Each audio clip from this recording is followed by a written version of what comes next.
pan Janusz Gadomski, to mój pierwszy dyrektor.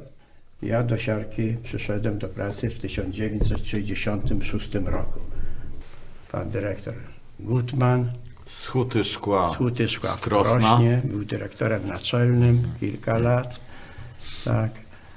I to był początek roku 70, bodajże styczeń. I wtedy decyzją ministra przemysłu został powołany kombinat przemysłu siarkowego. I ten kombinat to było dziecko ówczesnego sekretarza Komitetu Centralnego Bolesława Jaszczuka. Kombinaty, potem WOG-i, POG-i, wielkie organizacje gospodarcze, duże gospodarcze, nie zdały egzaminu i po 1,5 rocznej działalności kombinat się rozpadł i wrócono do dawnej struktury kopalni i zakłady przetwórcze siarki Siarkopol w Tarnobrzegu.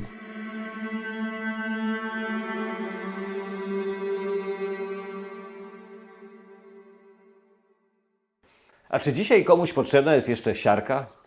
Nie tylko jest potrzebna, ale jeszcze produkujemy ponad 400 000 ton siarki w kopalni siarki w Osieku.